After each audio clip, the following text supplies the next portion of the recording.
Bom, pessoal, então a gente terminou a aula passada discutindo aqueles conceitos de estatística que a gente vai aplicar agora no caso da mecânica quântica. Então a gente discutiu um pouco a questão da média, variância, né, e desvio padrão. Alguma coisa que vocês queiram perguntar sobre isso? Bom, então vamos dar um pulo aqui. A gente vai dar uma sondada de como esses conceitos aparecem dentro da mecânica quântica. Eu vou introduzir depois mais alguns outros conceitos, né, na parte desse curso que é da introdução à mecânica quântica. Mas é claro que a gente não vai demonstrar todas as coisas e ver todos os detalhes, porque vocês estão ainda num curso introdutório, né, do assunto. Mas então, na prática, o que a gente tem na mecânica quântica é a definição do valor esperado. Lembra, a gente estava definindo o valor esperado, né, com uma distribuição de probabilidade, assim, né?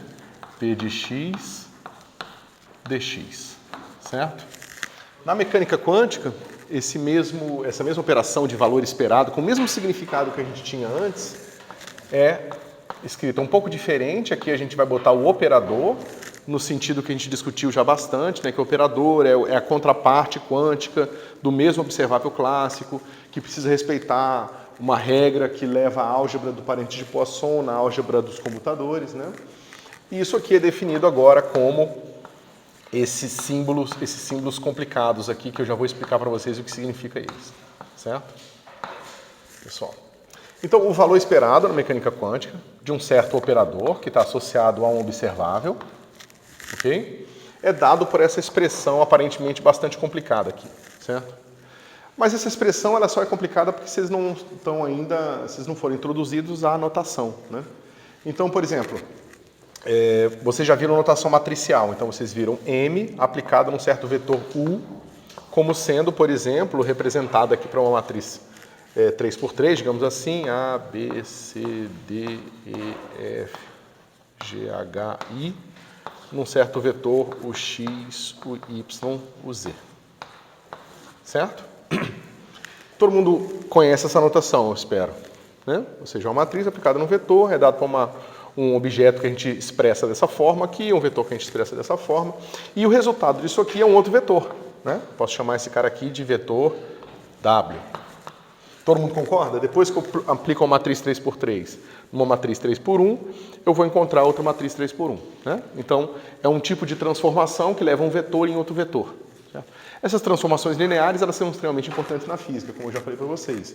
A gente representa uma série de características físicas com transformações lineares. Então, por exemplo, se a gente gira o sistema, isso vai ser uma transformação linear. Se a gente desloca o sistema, isso também vai ser uma transformação linear. E assim por diante. Então, vocês imaginam que as transformações lineares elas vão ser cruciais, principalmente para os sistemas que são lineares, que a mecânica quântica vai ser um deles.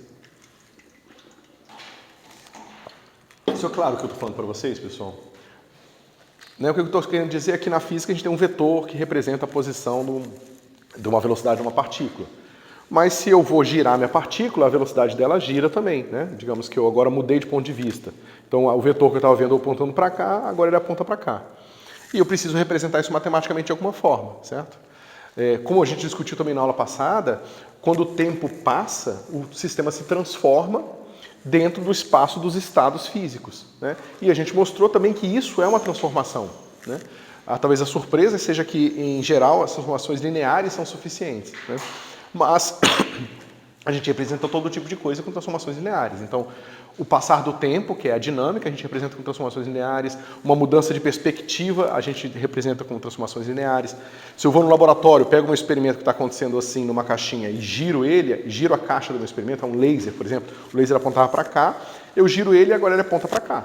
Eu vou ter que mudar a representação matemática daquilo para agora ter componentes nessa direção em vez dessa. Mas ainda é o mesmo sistema que eu estou representando, certo? Então, essas transformações são bastante importantes e elas se dão dessa forma. Um objeto atua num vetor e retorna outro vetor, certo? Então, na mecânica quântica, a gente usa a notação de Dirac para vetores. Então, esse cara aqui nada mais é, na notação usual que vocês estão acostumados, com esse cara aqui, certo? Ou seja, aqui eu ainda tenho um vetor, esse cara aqui é um vetor, esse cara aqui é um vetor. A diferença é que, em geral, esses vetores vão ter a dimensão infinita, certo? Ou seja, é um vetor, assim como vocês estão habituados, mas tem infinitas componentes, certo? É claro que isso complica bastante as coisas, e vocês vão ver que metade do curso de mecânica quântica, quando vocês forem fazer, vai ser basicamente discutindo esses espaços lineares de dimensão infinita, tá certo? Mas, mesmo assim, continua sendo um vetor. Você vai ver que a gente vai usar coisas que vocês já sabem, como teorema de Pitágoras, para provar a princípio de incerteza de Heisenberg, certo? Por quê? Porque são propriedades de espaços vetoriais. Interessa de dimensão finita ou infinita, certo? E esse x aqui, ó, ele está fazendo o papel de uma matriz, tá certo?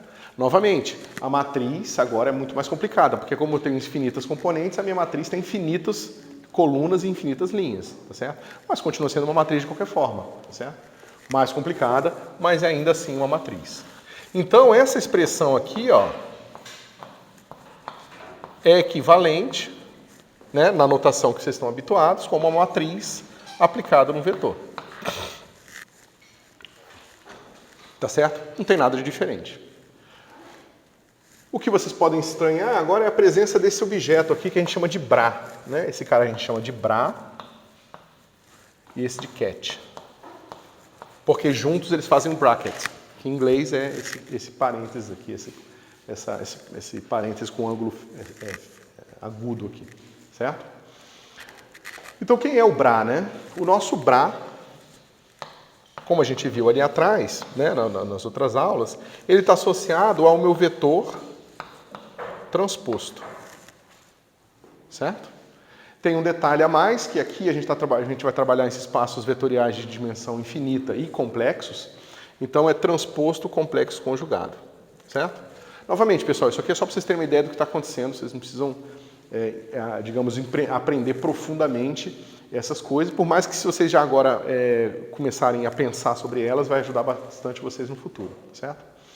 Então, isso aqui que a gente está escrevendo, pessoal, essa maluquice aqui, né, de psi, x, chapéu, psi, nada mais é do que o meu psi, vetor, transposto, complexo conjugado, uma matriz no meio e outro psi, certo?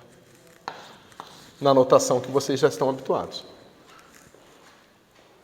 Tá certo? Então, o valor esperado, de certa forma, ele agora é o valor esperado dessa matriz aqui, que representa então esse vetor, esse operador x, tá certo? E esses são os seus vetores de estado, que representam o estado físico que você está querendo medir aquele observável especificamente. Ok? Bom,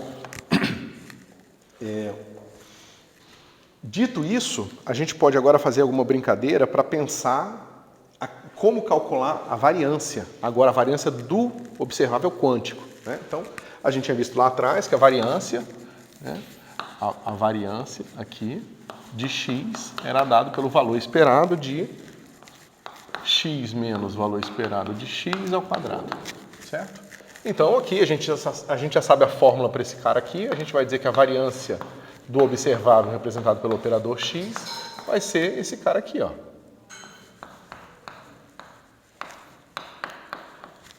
A gente vai botar chapéu nas coisas, mas nada muda, certo? Professor, eu sistema de matriz, que rede neural basicamente multiplicação de matrizes. Uhum. É que eu não consigo entender como que essa interpretação de dados que tem nessa matriz acaba gerando todo esse aprendizado da máquina em si. Uhum.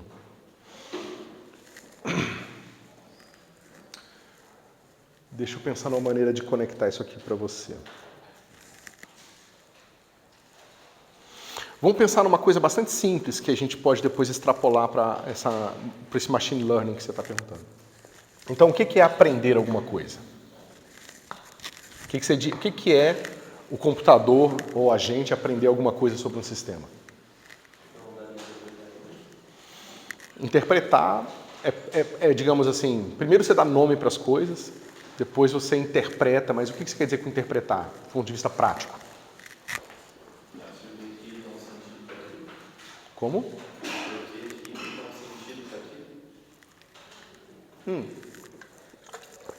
Mas se você tivesse que explicar para uma criança, o que você diria? Você usou outros termos que são abstratos também, né?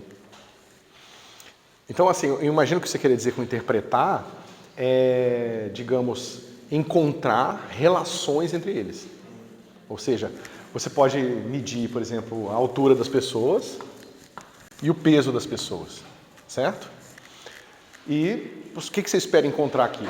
Quanto maior o peso da pessoa, maior a altura. Em média, né? Mas é claro que vai ter gente pequena, que vai ser mais gordinha também.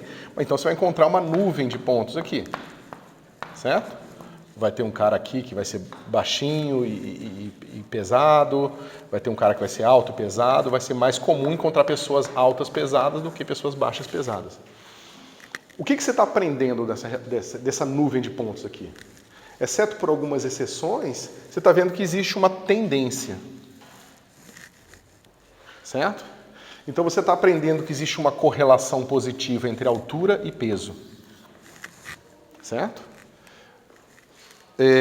Do ponto de vista da estatística aplicada direta, né, quando você começa uma ciência, você sempre começa assim. Você primeiro identifica características que são interessantes para o seu estudo. A altura e o peso. Aí depois você faz uma coleta de dados, alturas e pesos de um grupo que você imagina que seja estatisticamente relevante para o seu modelo. Uma vez que você fez agora a classificação, deu nome para as coisas e você encontrou um conjunto de dados, você está encontrando uma associação entre eles, certo? Agora, que associação é essa? Essa é representada por essa reta aqui. Eu imagino que essa reta vai ser uma coisa assim, ó, A, né, ou seja, a altura vai ser A mais B peso. Certo? Vai ter uma relação linear aqui. Esse A vai ser onde vai cortar aqui e esse B aqui vai ser a inclinação desse negócio aqui. Se a inclinação for muito grande, significa que o cara, quando a pessoa aumenta a altura dela, né, em centímetros, digamos assim, o ganho de peso é rápido. Se for pequeno, significa que é baixo. Se B for compatível com zero, na sua análise, significa que não tem correlação nenhuma, né? Ou seja, a altura não influencia no peso, certo? Mas agora é o seguinte, esse é um modelo muito simples, é um modelo linear, né? E eu estou botando duas variáveis, tá certo? Então pensa o seguinte, agora você não quer fazer uma coisa tão simples assim. Você quer, por exemplo, fazer correlação entre palavras. Então você encontra uma palavra, você classifica todas as palavras que aparecem num texto normalmente. E aí você dá um nome para cada ela, dá um token para cada uma dessas palavras, tá certo? E você vai agora encontrar nos textos, toda vez que aparece uma palavra, outra na frente, tá certo? E você vai criar um modelo para esse negócio. Mas o modelo agora não vai ser mais de 2 dimensões. O modelo vai ter tantas dimensões quantas palavras você queira colocar nele, entendeu? E você agora vai querer encontrar relações extremamente complicadas. E o modelo linear, assim, agora, ele vai ser ainda um modelo linear, mas ele vai ter 1, 2, 3, 4, 5. Ou seja, você pode ter mais um monte de parâmetros aqui, certo? Mas no fundo o que você está fazendo é o quê? Você está encontrando essa expressão aqui, A, você pode pensar como uma matriz, deixa eu ver, aplicado aqui, digamos que aqui é o seu observável que você está querendo encontrar a resposta dele, então botar um R aqui, só para inventar uma letra qualquer, e você tem as entradas, então você entra entrada 1, entrada 2, entrada 3 e assim por diante. Então seria um modelo como esse aqui, mas em vez de eu ter só o meu peso, eu teria outras características para prever a minha altura. Ou vice-versa, acho que o peso em termos de altura seria melhor. Né? E você poderia ter mais um vetor constante, que seria esse vetor A constante aqui, eu posso chamar de C. Né? Só que o que você não sabe? Você não sabe essas constantes aqui, ó, o A e o B. Você não sabe o que entra aqui e você não sabe o que entra aqui. Certo? Mas você quer ajustar esse modelo aqui. Então o que você vai fazer? Você faz uma medição, então você tem tanto as características que você mediu, por exemplo, aqui no nosso caso o peso, e você tem a altura. E você não sabe essa matriz. Aí você vai montar uma coisa assim, R menos matriz E, que é esse cara aqui, tá certo? Menos C. E você vai dizer que esse negócio aqui você vai transformar isso aqui num número. tá certo? Você vai dizer que esse cara aqui pega esses vetores aqui, soma o quadrado das componentes deles todos. E você vai querer minimizar esse cara aqui. Por que você vai querer minimizar esse cara aqui? Porque você vai querer a reta que passa mais no centro dessa nuvem de pontos aqui. Então você está minimizando essa distância daqui para cá, daqui para cá, daqui para cá. Você está pegando. Se eu pegar uma reta que fica aqui, você vê que a distância entre essa reta e os pontos vai ser enorme. Se eu pegar uma reta que está bem no centro dos pontos, ela está minimizando esse negócio aqui, certo?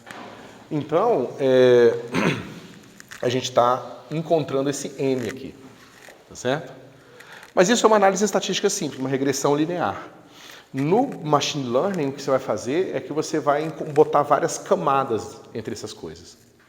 Então, em vez de você querer prever A a partir de P você vai prever uma outra camada, dessa camada você prevê outra e você prevê outra. E existe uma série de brincadeiras que você pode fazer com a dimensão também. Porque você pode tentar, por exemplo, reduzir a dimensão, que é pegar uma série de entradas e reduzir a dimensão desse espaço botando matrizes aqui que não sejam quadradas. Né? Ou seja, nesse caso aqui você pode pegar peso, idade e várias características distintas para prever só uma coisa, que é a altura, ou para prever duas. E aí você vai botando que a partir da altura e dessa outra coisa você pode prever uma terceira coisa.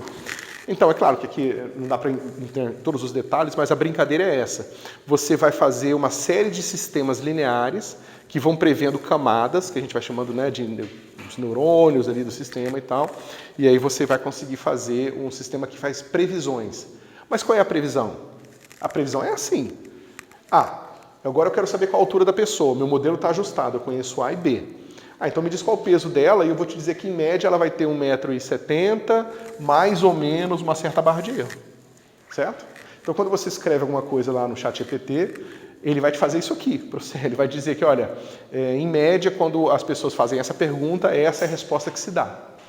Por quê? Porque ele entre aspas, ele se treinou com esses dados aqui. Se os meus dados fossem ruins, se meus dados fossem pouco representativos do que eu quero modelar, não ia adiantar nada esse negócio aqui, porque digamos que ele fosse um dado aqui que dissesse que B é 0. Então você pergunta, você fala que o peso é tanto, ele fala, a altura é sempre a mesma. Ele te dá uma resposta, sabe? Por isso que quando você tem um modelo treinado, muito treinado, numa área do saber específica, e você faz perguntas sobre ela, ele vai conseguir te dar respostas boas, porque tem muitos dados usados para se treinar naquele contexto. Agora, se você perguntar sobre uma coisa que tem poucos dados, perguntar uma coisa sobre temas de pesquisa de ponta, os sistemas eles são raramente incapazes de extrapolar, certo? Porque, por exemplo, o que eu quero dizer com isso é o seguinte, digamos que a altura dos seres humanos tem um certo limite natural. Os seres humanos vão até 1 metro, sei lá, 2 metros, 2,5 metros, aqueles caras... Mas depois disso não aumenta mais. Né? Então é natural que você espere que a correlação entre altura e peso, porque aí daqui para cá, na hora que chegar no máximo da altura humana aqui, em média, claro, o aumento de peso não vai estar mais associado a ganho de altura. Né? Aí é porque o cara realmente é obeso e tal, tem outras razões. Então, digamos que o seu modelo é linear até aqui, mas daqui para frente ele não é mais linear. Ele girou aqui de uma forma mais complicada e ficou reto. Aí se você ajustou o seu modelo com dados aqui e você perguntar qual é a altura de um cara que tem esse peso aqui, ele vai te responder que é isso aqui.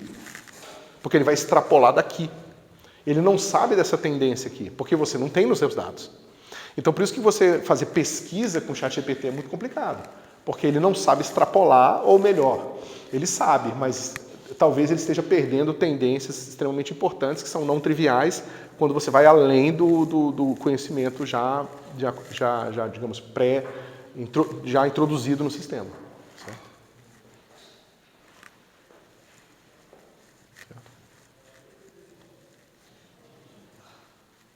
Beleza? Bom, mas isso tudo, pessoal, é estatística, né? É tudo que a gente está vendo nessas últimas aulas. Aqui a gente está vendo um pouco de estatística do ponto de vista da mecânica quântica também, mas isso aqui é estatística clássica, né? Mas, eventualmente, com os computadores quânticos, talvez a gente tenha modelos de inteligência artificial, né, de regressão quânticos também. Né? Aí eu não tenho ideia de como é que está essa área, né, quão ativa ela está, mas eu imagino que seja extremamente interessante.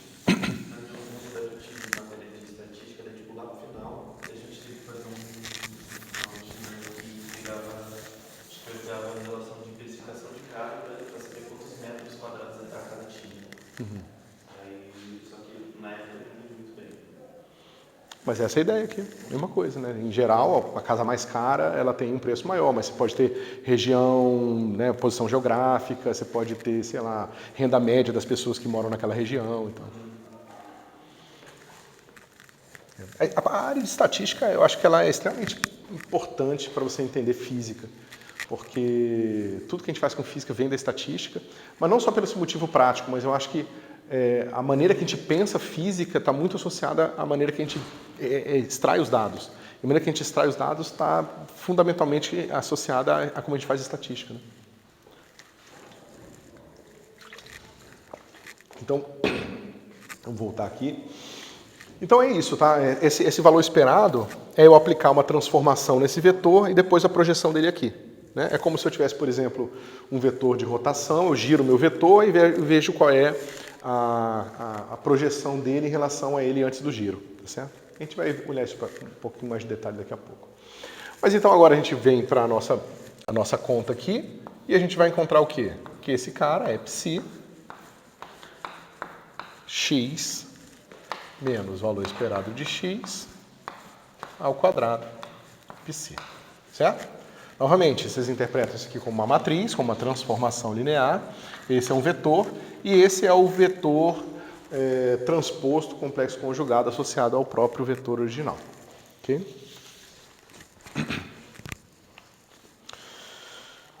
Bom, agora, como que a gente parte dessa... Porque, veja, o que a gente está encontrando aqui é a variância. Lembra, a variância é o desvio padrão ao quadrado. Certo? E a gente quer encontrar o princípio de centelha de Heisenberg, ou seja, a gente quer encontrar alguma coisa que envolva sigma x quadrado, sigma p quadrado, certo? Mas eu estou vendo que essas duas expressões elas estão sendo dadas em termos de produtos internos de vetores aqui. E o que a gente sabe sobre produtos internos de vetores em geral?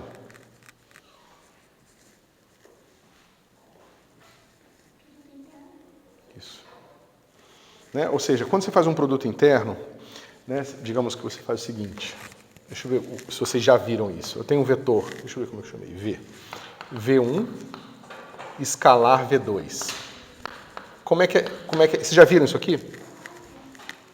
O nome disso aqui é produto interno. Como é que vocês chamam? Produto escalar. Produto escalar, tudo bem. Como é que a gente escreve produto escalar?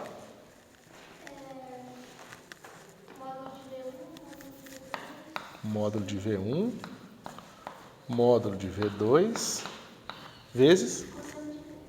Quem é θ?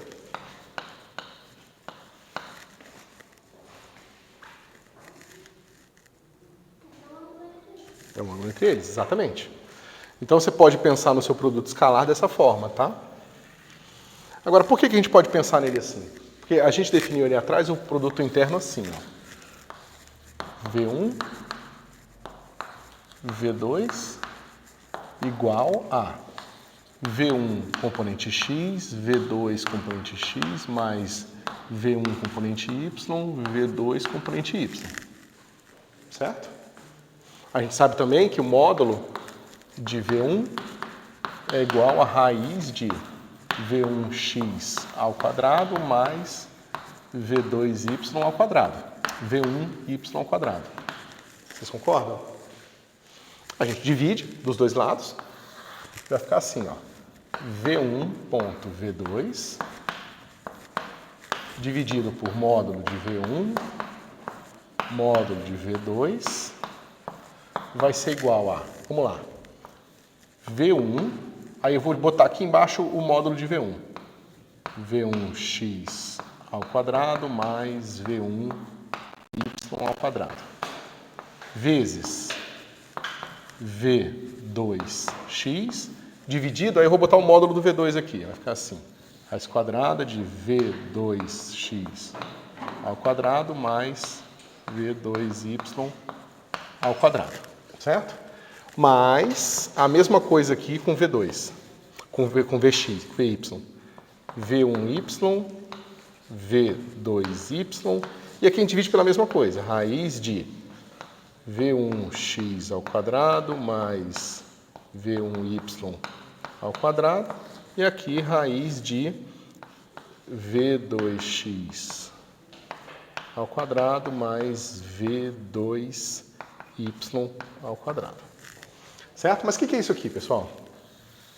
O que o teorema de Pitágoras diz pra gente? Um triângulo retângulo, né? Você tem um vetor aqui, ó. Você tem um vetor, você tem componente x e a componente y. O vetor é esse cara aqui, V1. Esse cara aqui é o Vx. E esse Vx1. E esse cara aqui é o V1y. Essa projeção aqui.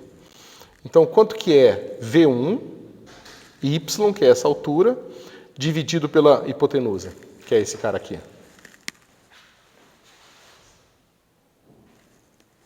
É seno desse ângulo aqui, né? Então, aqui vai ficar assim, ó.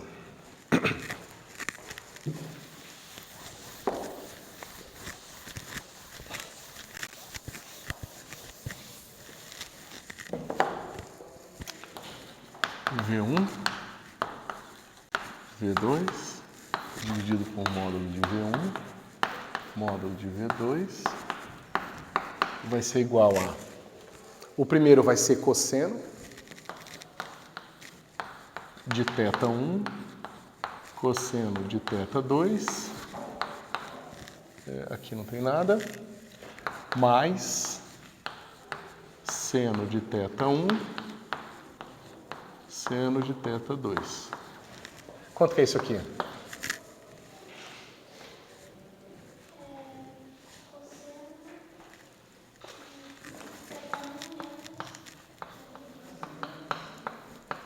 Ou θ2 menos θ1, tanto faz. Certo? Cosseno é uma função par. E isso está dizendo para a gente, então, que se eu desenho aqueles dois vetores aqui, ó, eu tenho o V2 e o V1. Esse faz ângulo θ1 e esse faz ângulo θ2. Então, a diferença desses ângulos é o ângulo entre eles, mesmo que é o que você tinha dito antes. E isso está dizendo para a gente que esse cara vai dar simplesmente esse cosseno aqui, que é o que você já tinha dito ali atrás. Tá certo? Mas eu queria mostrar para vocês que a razão pela qual você tem esse cara aqui está associado à geometria, digamos, entre aspas, euclidiana que você tem aqui nesse seu problema. Mas veja, aqui não tem nada de especial. Basta que o meu produto interno seja escrito dessa forma aqui, ó, para isso aqui ser verdade. Né? E eu defini esse cara aqui, ó. É fácil de você ver que esse cara aqui é um número que está sempre entre menos 1 e 1, certo? Porque esse aqui são números positivos, esse número aqui, ele aparece aqui no denominador, então não tem como esse número aqui ser maior que 1, ou menor que menos 1. Em módulo, esse número é sempre entre menos 1 e 1. E esse também, esse também, esse também, e a combinação também. Tá certo? Mas o que isso está dizendo pra gente, pessoal? Que essa brincadeira aqui, ó, V1 escalar V2 dividido pelo módulo de V1 módulo de V2 é sempre menor ou igual ao quê? Opa, desculpa. Ao quadrado. É sempre menor ou igual ao quê? Cosseno ao quadrado. É menor ou igual a quanto? 1, né? Cosseno nunca é maior que 1. Cosseno de qualquer coisa. Certo? Então, muito menor ou igual a 1. Agora, será que isso aqui funciona para espaços de dimensão infinita? Será que você pode encontrar cosseno de ângulo entre objetos que têm infinitas dimensões? A resposta é surpreendentemente sim. Tudo que vale para isso que a gente está aprendendo para o produto interno, que tem o cosseno aqui, vale também aqui e vale para a mecânica quântica. Basta você saber as regras de como funciona o espaço vetorial, você saber como que você pode manipular os objetos da mecânica quântica. Nem tudo se estende de forma tão simples de um espaço de dimensão finita para um espaço de dimensão infinita, mas várias coisas se estendem. Então, entender a mecânica, entender a álgebra linear aqui, que vocês vão aprender no começo do curso, é essencial para o resto do curso, certo? Mas daí, para que a gente vai usar esse negócio?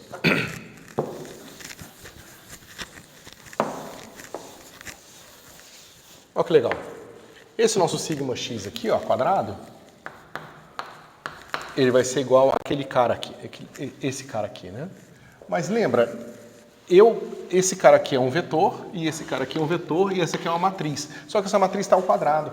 Eu posso pensar nesse cara assim, ó. Deixa eu definir o meu vetor f como sendo x menos módulo, menos valor esperado de x, aplicado a psi. E aqui o meu vetor g vai ser menos valor esperado de p, psi. Certo? Vocês concordam aqui então que f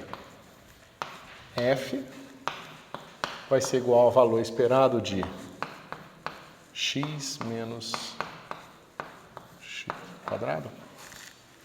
Vocês conseguem ver isso? Ou seja, f, eu vou ter esse cara aqui, que vem do f cat. No f bra eu vou ter outro cara desse cara aqui, e aí no fim eu vou encontrar esse cara ao quadrado.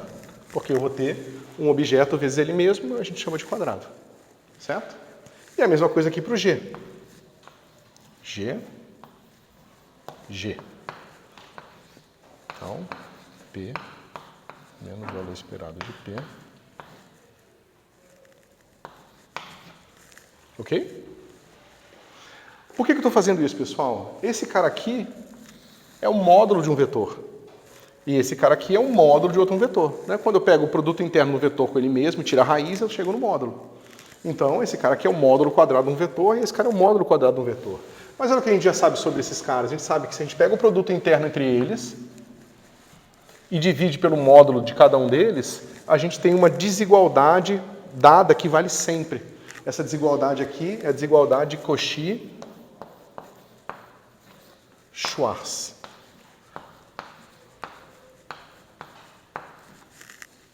Certo? A desigualdade de Cauchy-Schwarz pode provar que vale para qualquer espaço linear com produto interno. Ou seja, existindo uma definição de produto interno no seu espaço vetorial, a desigualdade de Cauchy-Schwarz vai ser válida. Certo? E vai ser bastante útil para provar uma série de resultados importantes. Os matemáticos usam muito mais desigualdade que a gente. E elas são extremamente úteis.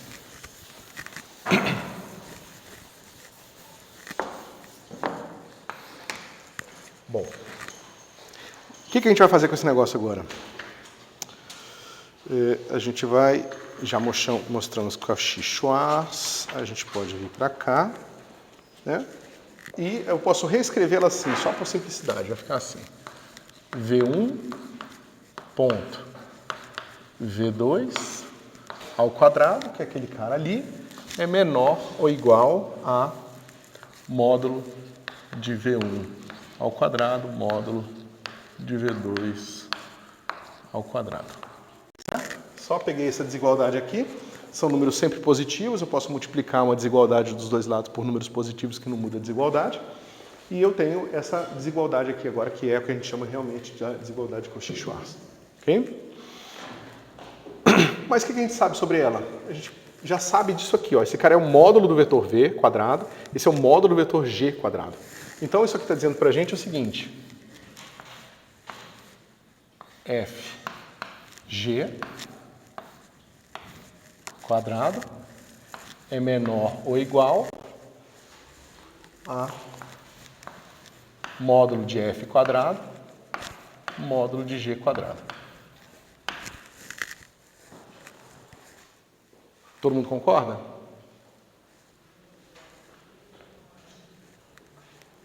Né? Eu só peguei, tá vendo? Ó, módulo do vetor ao quadrado, módulo do vetor ao quadrado. Eu sei o significado deles agora, em termos da variância. Módulo do vetor quadrado vezes módulo do vetor quadrado, igual aqui. Aqui é o produto interno entre os dois vetores, aqui, ó. Certo? Maravilha. Então agora a gente tem alguma coisa que vai estar associada aos nossos operadores, porque a gente sabe que Fg é igual a psi, que é um vetorzinho, como qualquer outro, x menos valor esperado de x, p menos valor esperado de p.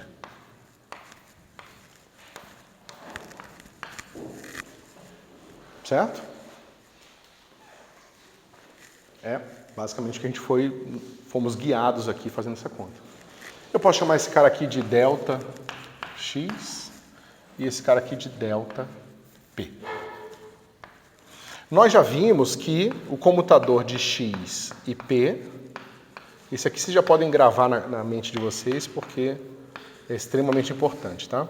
O comutador de x e p é igual a h cortado. Esse cara aqui nada mais é do que xp menos px, certo? Vocês já viram, né, as situações onde esse tipo de conta faz sentido, ou seja, a conta é não comutativa, né? Onde é que vocês viram isso? Com matrizes. Matriz A vezes matriz B não é necessariamente igual a matriz B vezes matriz A, tá certo? Então, em geral, vocês já estão familiares com a ideia das álgebras não comutativas, certo? Mas numa álgebra não comutativa, como que a gente pode reescrever um produto entre dois elementos da álgebra? Então, a gente sabe que uma álgebra não comutativa, digamos que esse cara que seja uma matriz, e essa outra matriz aqui. A gente sabe que isso aqui é, em geral, diferente de B vezes A, ou nem sempre é igual a B vezes A, certo? Mas a gente pode fazer a seguinte brincadeira. Eu pego A vezes B e vou escrever assim. Isso aqui é A vezes B, dividido por 2, mais A vezes B, dividido por 2. Não fiz nada, tá? Só peguei, diz que 1 é igual a meio mais meio, ok? Aí eu vou fazer o seguinte, eu vou pegar agora vou pegar BA sobre 2 menos BA sobre 2. Não fiz nada. Eu peguei 1 e falei que 1 é meio mais meio e falei que meio menos meio é 0. Certo? O que isso está dizendo para a gente?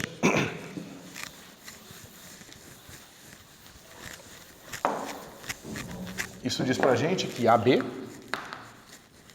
vai ser igual a... Agora eu vou pegar esse cara aqui e vou juntar com esse cara aqui, ó. Vai ficar assim. Comutador de AB sobre 2 mais anticomutador de AB sobre 2, onde o anticomutador é definido como AB mais BA. Ok? Bom, então eu tenho agora esses dois caras aqui, o produto desses dois caras, o delta x e delta p, dentro aqui do meu valor esperado, tá certo? E eu posso fazer a seguinte brincadeira.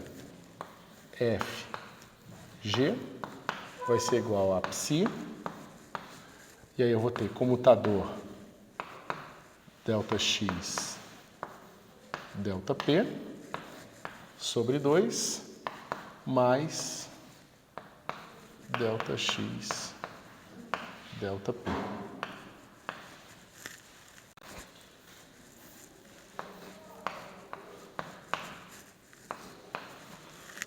Certo? Ou seja, eu tinha aqui psi delta x delta p psi, aí eu simplesmente usei essa fórmula aqui para reescrever assim.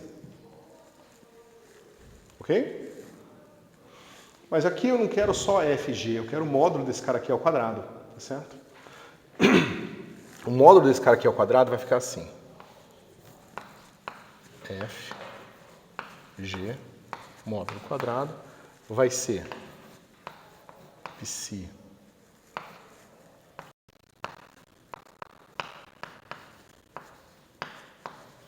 Eu sei que isso aqui é um pouco pesado para vocês, pessoal, mas eu quero só que vocês tenham uma primeira ideia de como esse tipo de prova é feita, tá?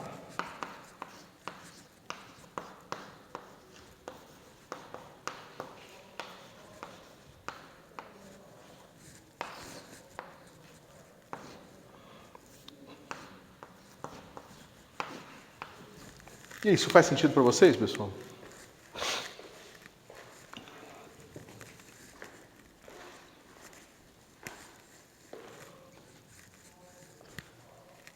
O que vocês acham?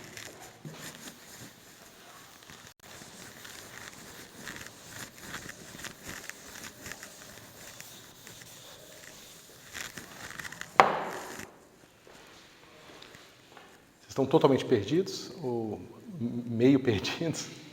Como é que tá? A ideia, assim, na sua essência é simples, né? A gente tem vetores, F. Eu encontrei vetores cuja norma dá o que eu quero. Ou seja, é um vetor F, cuja norma, que é F escalar E, o produto escalar de F com F, é a norma ao quadrado. Lembra? Né? Vocês viram isso já. V escalar V é Vx ao quadrado mais Vy ao quadrado. Esse cara aqui é a norma de V ao quadrado, certo? Então eu fiz um truque. Eu quero calcular esse valor esperado aqui, porque esse valor esperado aqui é o meu sigma x, é meu desvio padrão ao quadrado, né, da minha medida em relação a x, que a gente discutiu na aula passada, que tem aquele significado de quanto que eu vario em torno da minha média. Tem a ver com o meu erro, possível erro na medida. E para o P é a mesma coisa, eu consegui transformar o cálculo da variância na norma de um vetor e o cálculo da variância de P na norma de outro vetor. Tá certo?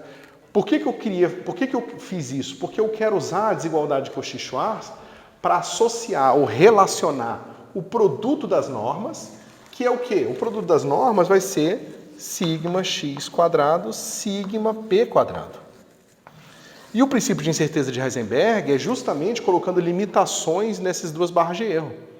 Se essas barras de erros não puderem ser zero simultaneamente, significa que eu não posso ter uma medida com precisão tão pequena quanto eu queira, tanto em P quanto em X, certo?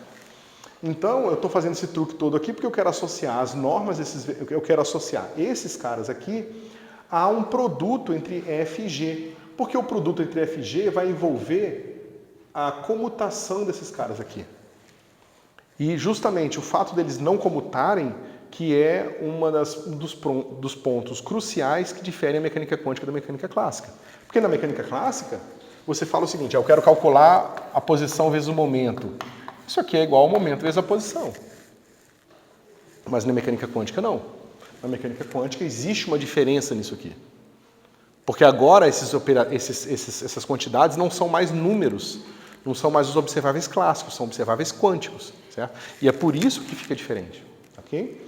Só que agora a gente tem que entrar numa álgebra um pouco mais complicada. Na hora que a gente calcula agora o produto interno de F com G, vai envolver o psi que nós tínhamos, que é o nosso estado, esse operador que eu simplesmente, para não ficar escrevendo x menos o valor esperado de x, eu chamei de delta x, e a mesma coisa para delta p, só para ficar mais compacto aqui.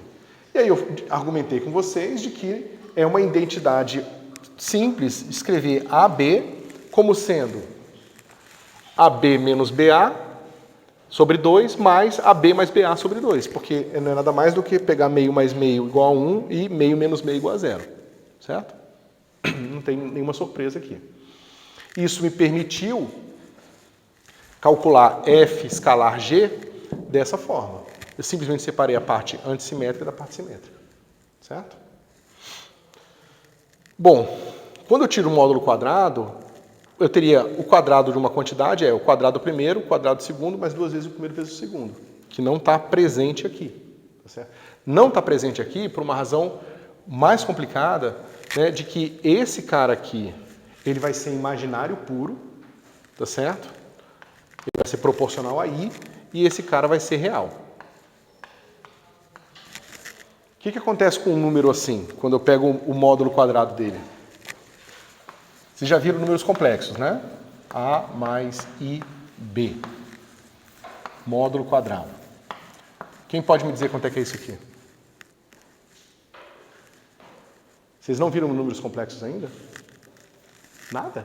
No ensino médio a gente não vê ainda. Caramba. Não viram a fórmula de Euler? Caramba. Tá. Isso vai...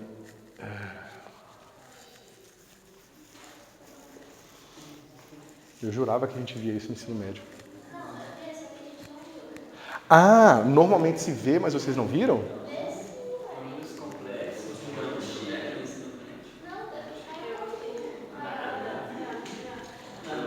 Mas vocês sabem do que se trata. Alguém já falou para vocês que existem números complexos. O que é, sim, mas fazer questões resolver.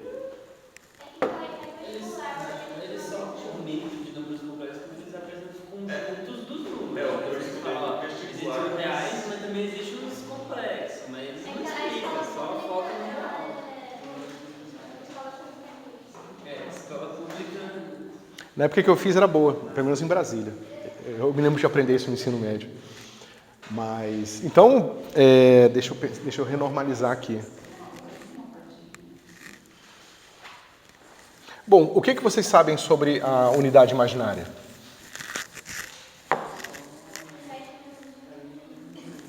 E a gente vai ver bastante disso agora. Então, vai ser até bom que eu vou ajudar vocês reintroduzindo isso aqui.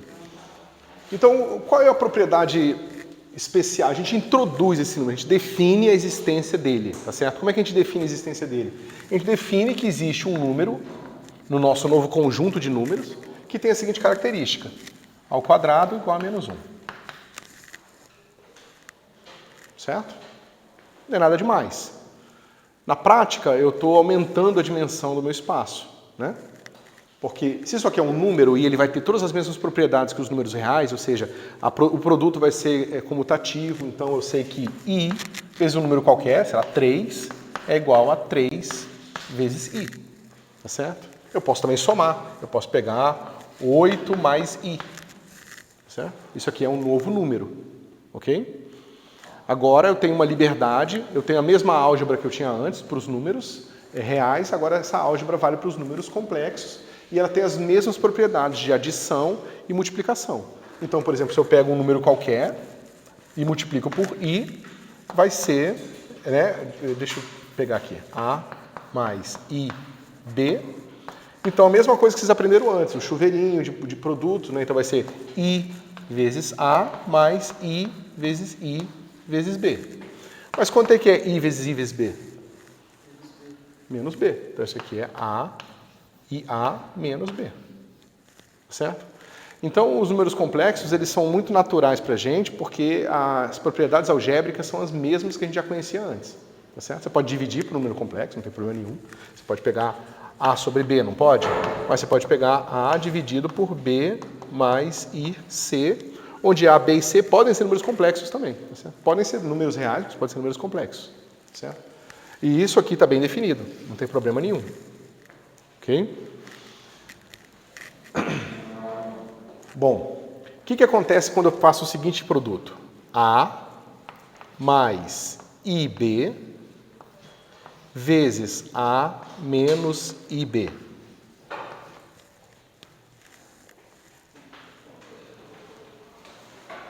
Quanto que dá isso aqui?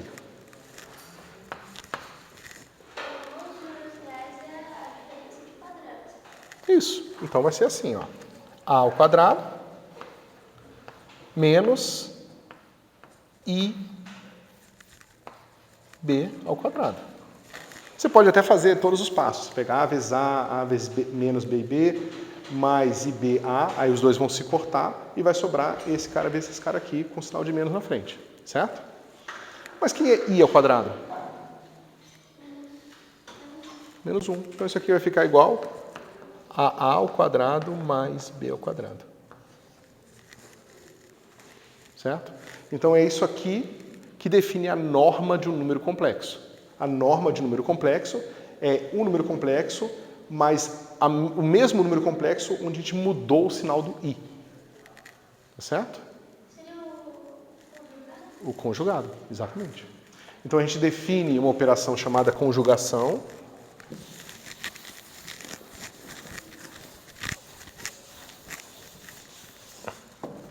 Que diz que A mais IB conjugado para A e B reais vai ser igual a A menos IB.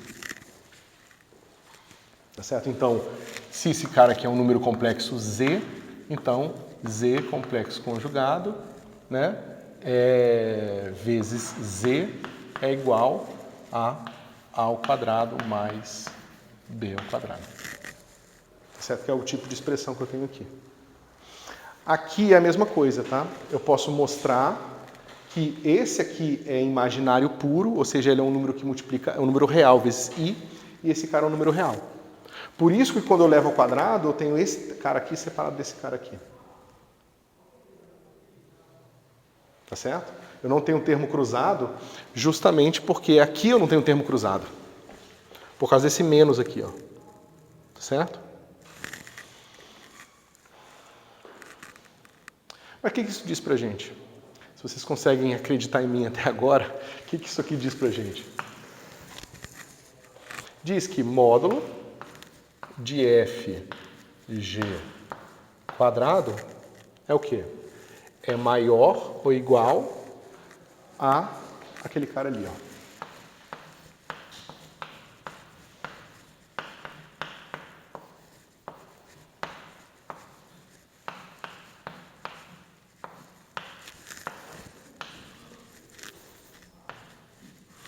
Vocês concordam? Se eu tenho assim, ó, alfa é igual a alfa ao quadrado é igual a beta ao quadrado mais gama ao quadrado. Né? E eu digo que alfa, beta e gama são números reais, que desigualdade eu posso tirar daqui se eu quiser jogar fora a gama? Alfa ao quadrado é sempre maior ou igual a beta ao quadrado. Vocês concordam? Porque o alfa ele vai sempre ter beta mais alguma coisa. E essa coisa aqui é sempre maior ou igual a zero. Então, se beta for igual a zero, significa que alfa ao quadrado é igual a beta ao quadrado. Então, esse aqui satura a desigualdade. Mas para um gama qualquer, isso aqui é verdade. Então, em geral, essa expressão implica nisso aqui. Certo? E a mesma coisa aqui, ó. Quando eu comparo esse cara igual a isso, esse cara então é sempre maior ou igual a esse pedaço aqui.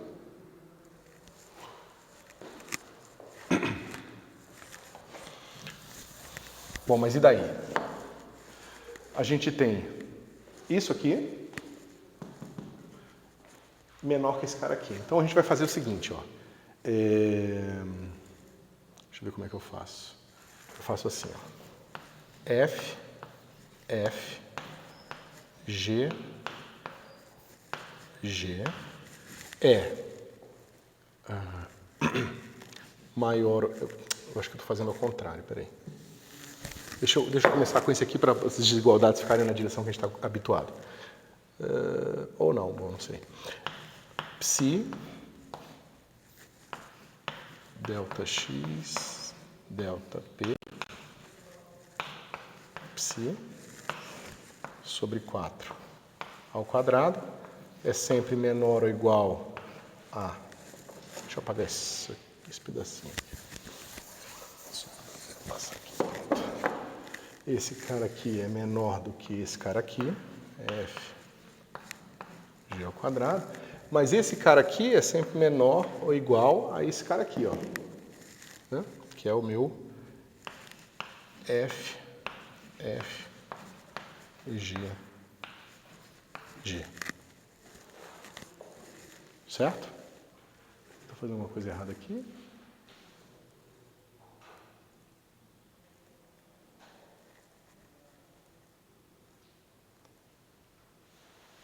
Esse cara tem isso, cosseno, tá certo. Isso, tá certinho. Bom, mas a gente sabe que esse cara aqui, ó, bom, se isso aqui é maior que isso, que é maior que isso, então isso é maior que isso. Certo? Então, a gente vai lá.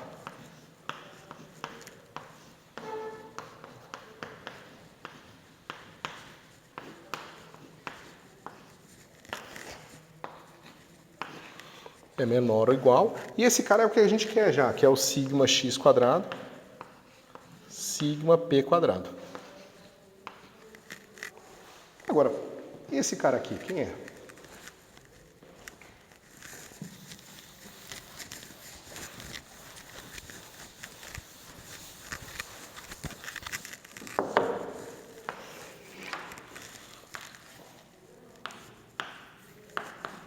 X menos o valor esperado de x, comutador com P menos o valor esperado de P.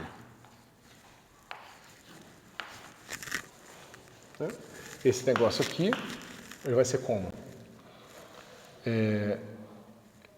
Deixa eu ver a maneira mais simples de fazer tudo, então. X Oh, caramba. P menos o valor esperado de P. Menos o contrário, o comutador é esse vezes esse, menos esse vezes esse. Então eu vou ter P, X, X. Certo? Até aqui tudo bem? Mas vamos pegar aqui assim, ó. X vezes P menos P vezes X. Então o primeiro que eu tenho aqui é esse. Certo? Só que agora eu vou ter X, valor esperado de P. Então eu vou ter assim. X, valor esperado de P, que é um número. E aqui eu vou ter, ó, menos com menos mais. Peraí. X, valor esperado de P. Aqui, aqui é menos, né? Ó, X, valor esperado de P, tem um menos aqui. E aqui é menos com menos mais, então vai ficar mais esse valor esperado com esse x aqui, vai ficar valor esperado de P, x, que corta. Eu vou ter aqui o outro termo cruzado também, vai ser menos valor esperado de x, P, que é esse aqui com esse aqui. Opa, não. Eu peguei o P, tá? É esse com esse cara aqui, deu esse cara aqui. E aqui eu vou ter esse com esse aqui, fica mais. Esperado de x, P, tanto faz, porque são números, então eu posso multiplicar pela esquerda e pela direita, esse cara aqui corta com esse cara aqui. E por fim eu vou ter valor esperado desse vezes esse, menos valor esperado desse vezes esse, que também é zero. Então eu vou ter menos x, P, mais menos x, P. Certo? Então esse cara aqui corta com esse cara aqui. Então no fim esse comutador vai ser igual a IH cortado XP e da comutador X com P, que é igual a IH cortado. Lembra? Esse cara vira esse cara aqui, e esse cara veio da álgebra de Poisson, que a gente encontrou simplesmente porque as equações são de segunda ordem. Tá certo? E esse IH cortado vem da quantização. Então, tudo fundamentado em coisas fisicamente conectadas ao que a gente já viu. Tá certo? Mas se a gente juntar isso aqui, ó, vai dar quanto esse negócio? Né? Isso aqui vai dizer pra gente...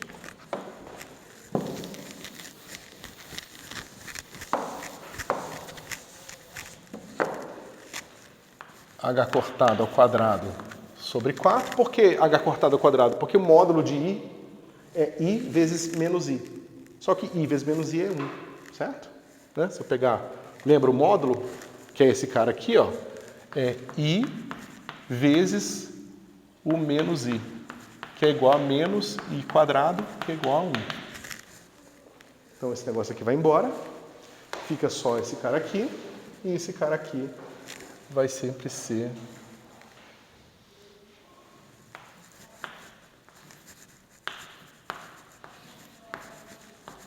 se eu tirar a raiz aqui vai ficar assim, ó.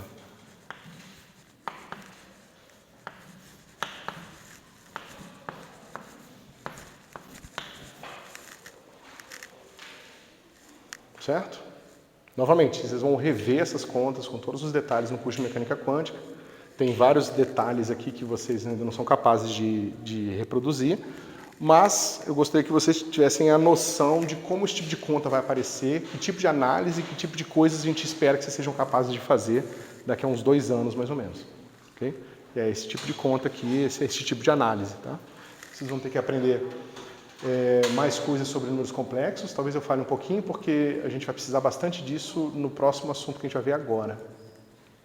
Certo? E esse cara aqui é o princípio de incerteza de Heisenberg, que, veja, ele não é mais um princípio, tá? Ele agora não é mais uma hipótese ou um bloco fundamental da construção, ele é uma consequência da quantização do sistema, tá certo? Então, tem muitas coisas que a gente tem um nome, talvez, histórico para elas, a gente acaba achando que elas são fundamentais, mas na verdade elas já são dedutíveis de outros princípios, né? Como esse caso aqui. Certo? Claro que tem um monte de perguntas que vocês possam fazer, que vocês podem fazer, que vocês podem falar, mas por que eu joguei aquele outro termo fora? Tem um termo do anticomutador aqui. Aí se você for procurar num livro de mecânica quântica ou na Wikipedia, onde vocês preferirem, vocês vão ver que tem muita gente que estudou aquele outro termo lá. Essa aqui é uma desigualdade mais forte, justamente porque eu joguei aquele termo fora. Então tem as outras desigualdades também que você pode encontrar, que não só mais a relação de certeza de Heisenberg, existem outras relações de certeza que levam em consideração aquele outro termo, que não levam, que fazem outros tipos de hipóteses, tá? E que podem ser úteis em vários contextos. Okay? Mas, novamente, é aquela brincadeira que eu venho insistindo com vocês desde o começo do curso. Você começa com um experimento, você extrai uma formulação matemática do experimento, você usa propriedades matemáticas que você encontrou, que são verdadeiras sempre, e você consegue dali extrair novas informações sobre o seu modelo. Você consegue extrair novas consequências daquela formulação matemática. Né? Consegue prever coisas. Então, por exemplo, isso aqui é uma previsão geral para a mecânica quântica. Se um dia alguém encontrar essa desigualdade sendo violada, você sabe que alguma das premissas que a gente fez anteriormente está errada. Ou que não é um bom modelo para a natureza. Ou, dizendo ainda de uma forma melhor ainda, é um modelo para a natureza que não vale naquele novo ambiente. Né? Porque você não disse que as equações de Newton estão erradas. Porque, de certa forma, a gente espera que todas as equações estejam erradas. A gente diz que as equações de Newton são válidas num certo ambiente, numa certa limite de energia e velocidade, né? E que em outros ambientes, em outras circunstâncias, outras leis são necessárias. E a gente, pelo menos até agora foi o que aconteceu, é que a gente sempre encontra leis que explicam tudo que as outras leis explicavam e agora um pouco mais. Como a relatividade geral explica mais do que a gravitação newtoniana. Mas a gravitação newtoniana dá uma descrição bem razoável para baixas energias e baixas velocidades. Certo? Ok. Alguma pergunta sobre isso, pessoal?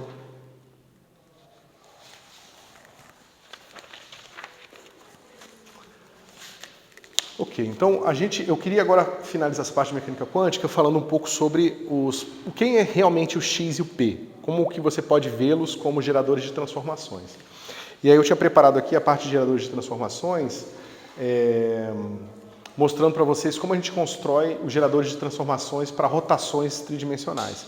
Porque rotações tridimensionais é um grupo não trivial que todo mundo está habituado. Você pode pegar essa folha que você pode girar e ver o que acontece, certo? E aí você mapeia isso no modelo matemático. Mas como vocês não viram números complexos, eu acho que eu vou falar um pouco dos números complexos como um grupo, né? Como um grupo de Lie, antes da gente ir para a parte de geradores em mais dimensões, certo? Então, o que é? Alguém tem alguma intuição do que representa o número imaginário, né? A unidade imaginária I? O que é uma coisa que ao quadrado é igual a menos 1? Porque, veja, pessoal, a gente está fazendo física. Eu poderia ter inventado um número maluco que tivesse outras propriedades aqui, mas se ele não tiver nenhuma contraparte na realidade, ele é inútil para a gente. Ele é só uma especulação matemática, tá certo? Mas essa aqui foi inventada por razões físicas. Existem coisas que fisicamente são representáveis por isso aqui.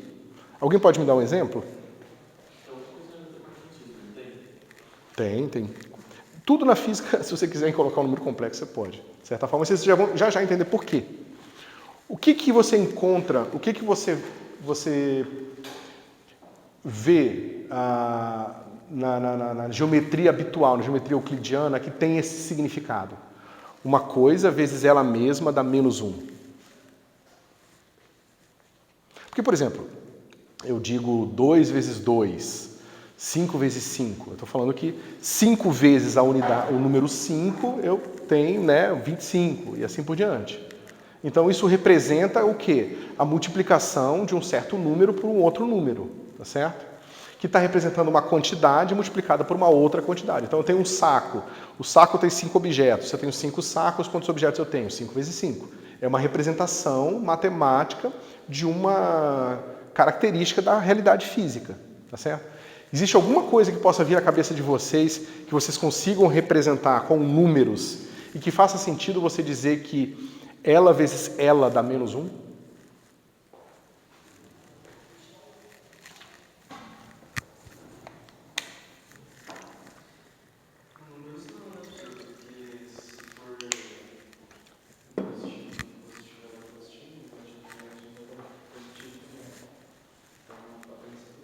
Concordo com você. Números não dá. E se você estiver pensando em direções? Por exemplo, o que acontece? Eu tenho um vetor V, certo? Um vetor no plano. Então ele aponta para cá, certo? X e Y. Né? X e Y. Então eu tenho meu vetor V aqui. O que acontece com esse vetor V se eu multiplico ele por menos 1? Menos 1 vezes V, eu encontro qual vetor? O menos V. V menos V. Eu posso quebrar a transformação de V em menos V em duas transformações? O que vocês acham?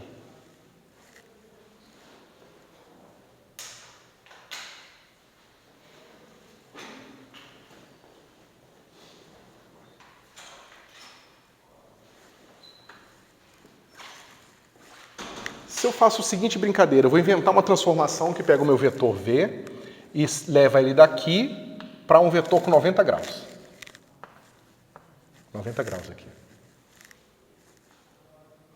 Essa é uma transformação, certo? Se eu faço essa transformação duas vezes, o que acontece com o meu vetor? Então eu falo o seguinte, essa transformação leva V no V com 90 graus, mas se eu aplico ela duas vezes, isso aqui dá menos V. Mas essa transformação aqui, ao quadrado, então ela tem que ser menos 1. Então uma rotação de 90 graus, em qualquer como é que se diz? Subespaço bidimensional do espaço tridimensional, pega um espaço tridimensional como o nosso, escolhe um corte aqui em termos de uma área. Uma rotação de 90 graus, que for repetida uma vez, né, for repetida duas vezes, é a mesma coisa que multiplicar o seu vetor por menos 1. E é por isso que existem números complexos, porque a gente está fundamentalmente representando uma rotação num certo espaço. Certo? Então, eu pego um número complexo aqui, A mais IB. Aí eu represento ele assim, ó. Essa é a parte imaginária dele, essa é a parte real dele. Aí aqui eu tenho uma componente A e eu tenho uma componente B. Eu penso nele como um vetor agora. Vocês concordam? Eu achava bem mais mágico. Né? O nome imaginário ajuda muito. É péssimo.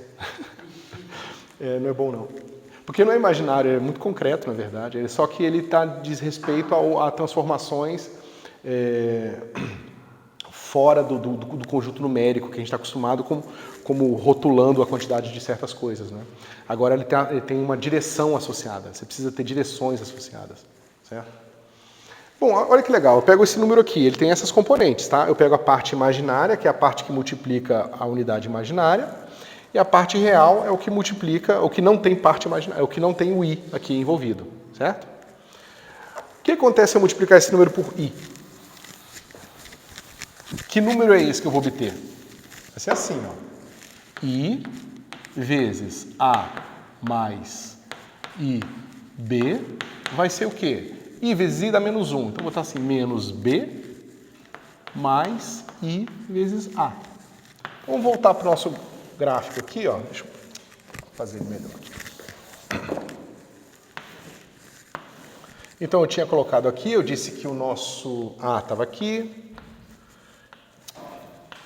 e o nosso B estava aqui, certo? Só que agora eu tenho menos B. Então o menos B ele vai estar aqui na mesma direção para cá, aqui, vai ficar aqui, menos B, né? E o A, desculpa. O menos B é a parte real, então ele vai ficar... Tem que fazer um quadradinho aqui.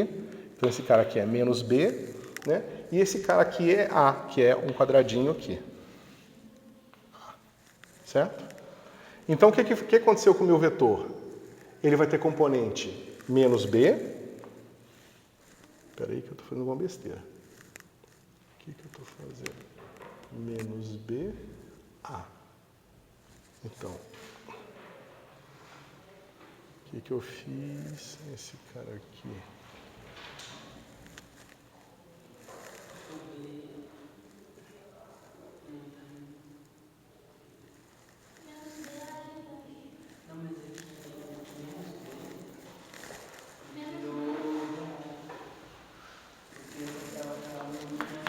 Isso, menos B é real, é aqui agora, né? Aquilo ali é I, B, né? Ó, A e B. O que eu estou fazendo de errado? Aí multiplico, fica menos I, A. Aí a componente A veio para cá. Ah, é aqui, né, o A. Eu botei o A negativo também, é burrice minha. Tá, o meu A agora veio para cá, né? E o meu B ficou aqui. Então ficou assim, ó.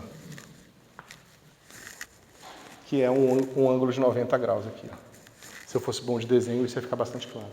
Então girou para cá, né? Se eu multiplico de novo, como é que vai ficar? Vai ficar assim, ó. I vezes I, A mais IB. Que vai ser menos A menos IB, que é o vetor que está aqui. Ó. Aí você poderia falar, mas espera um pouquinho, professor, você está fazendo esse negócio aí, mas quem disse que eu quero girar no sentido anti-horário? Se eu quiser girar no sentido horário? Aí é só você se lembrar que mais ou menos I ao quadrado é menos 1. Porque mais ou menos 1 ao quadrado é 1. Então, o I, ele tem duas possibilidades, ele pode ser mais I ou menos I. Se um representa sentido horário, o outro representa sentido anti-horário. Então, todas as características de uma rotação no plano estão presentes na construção dos números complexos. Certo? E é por isso que lá, eu acho que foi o Hamilton que estendeu os números complexos para os quatérnios. Então ele falou, não, mas não tem só o I, porque o I ele pode girar aqui. Mas e quem vai girar aqui e quem vai girar aqui? Aí introduziu o I, o J e o K. São três números, são três unidades imaginárias diferentes agora. Mas a gente não vai entrar nos quatérnios hoje, certo? Mas é só para dizer para vocês que tentaram falar, mas eu posso fazer 3, eu não poderia fazer 4? Não dá. Poderia fazer 5? Também não dá. Então você não consegue encontrar qualquer dimensão para esse espaço das rotações. Você tem que ir para os octônios, ou descobrir que, na verdade, existe uma outra coisa chamada álgebra de Clifford, que resolve todas essas, que empacota todas essas noções que vocês estão aprendendo numa álgebra só. Certo? Professor, e tem alguma conexão àqueles versores que a gente comentou, que é o I, J, K?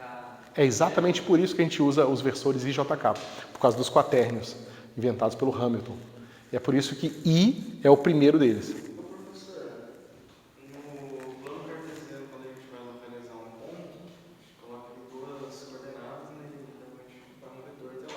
Isso. Poderia substituir essa localização de um ponto Por um número complexo. por um plano complexo? Isso.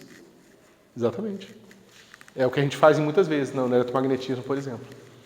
Porque isso é muito útil para a gente representar coisas que estão girando.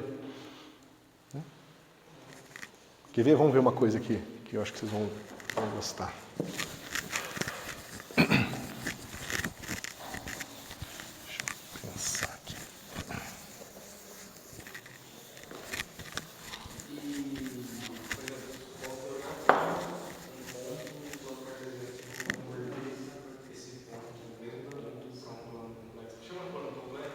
Isso, plano complexo. Você tem um vetor. Digamos que você tem um vetor posição P. E ele é dado por X e Y. Certo? Você pode simplesmente falar o seguinte, ó. P escalar I chapéu, se você quiser, mais I do imaginário P escalar J chapéu. Você acabou de projetar um vetor no plano complexo. Aí você pode multiplicar por I aqui e projetar de volta para cá. E isso a gente usa em tudo. É assim, praticamente tudo gira, de certa forma. Então, toda vez que a gente estiver representando alguma coisa no sistema físico que tem um pedaço que está girando, isso vai ser normalmente representado por uma rotação. O eletromagnetismo,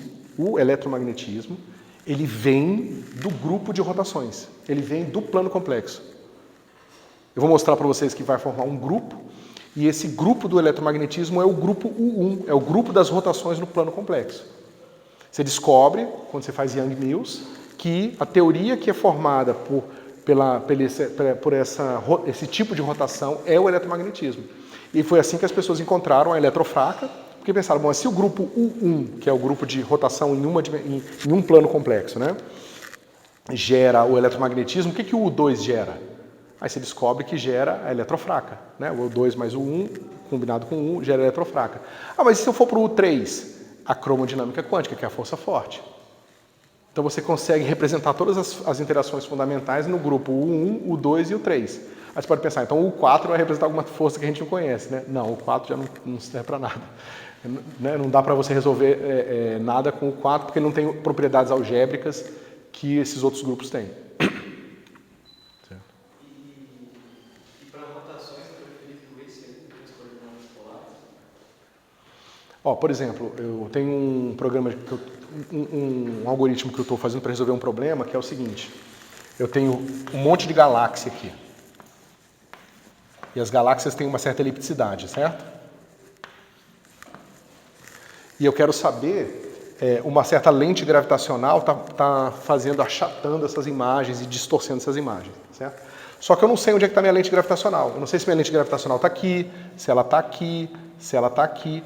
Mas toda vez que eu mudo a posição da minha lente gravitacional, eu preciso encontrar quem são as componentes tangenciais e as ortogonais, né? E as radiais aqui.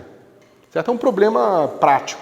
Eu preciso pegar um monte de galáxia e eu preciso saber quanto da elipticidade da galáxia está tangente à posição do meu centro e quanto está assim.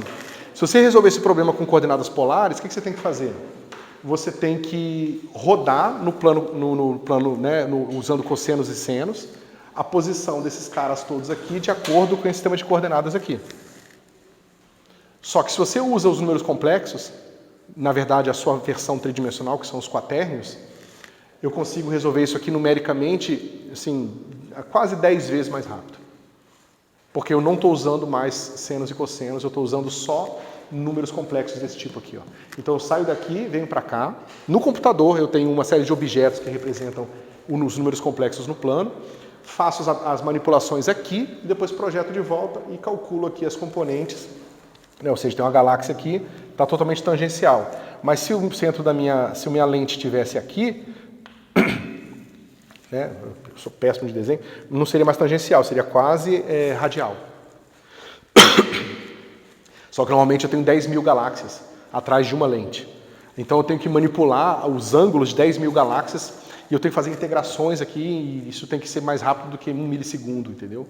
Então eu preciso fazer isso de uma maneira realmente eficiente. Eu preciso contar quantos ciclos da máquina, do processador, né, cada processador do celular, do relógio desse aqui tem um número de ciclos por segundo. E eu preciso contar quantos ciclos eu estou gastando para calcular cada uma dessas rotações aqui, quantas operações matemáticas eu estou fazendo. E eu descubro que é muito mais eficiente fazer essas operações matemáticas na representação de quatérnios do que é basicamente o que a gente está vendo agora em números complexos, do que usando senos e cossenos. Porque é caro computacionalmente calcular cosseno de θ, para um θ qualquer.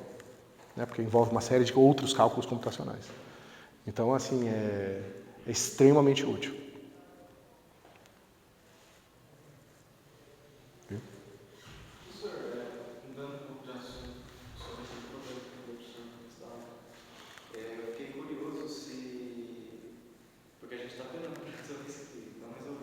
Uhum. Fiquei curioso se o senhor tem alguma... Porque o senhor é professor comigo, em geral, analítica, né? O senhor tem alguma ferramenta que para você, tipo assim, é muito mais fácil de resolver, tipo, formalismo hamiltoniano, esse tipo de coisa assim? Olha... Ou você resolveria pelo menos no meio que a gente está tentando resolver? Não existe uma ferramenta... Não existe uma ferramenta prática, assim, vou usar formalismo hamiltoniano, vai ficar mais fácil, certo? Nesse tipo de problema, o que acontece é que uma certa disciplina e rigor no raciocínio facilitam. Porque muitas vezes quando você resolve um problema, você já tem uma série de preconceitos, no sentido exato da palavra. Você tem conceitos prévios sobre o que está acontecendo. E você geralmente mistura os seus conceitos prévios com um problema. Quando seus conceitos prévios funcionam bem, ou seja, aquele seu pressuposto que você fez quando você olhou para o problema está certo, você consegue resolver rápido o problema. Quando seus pressupostos estão errados, você falha. E aí o que acontece? Existe um fenômeno nesses problemas de física que é...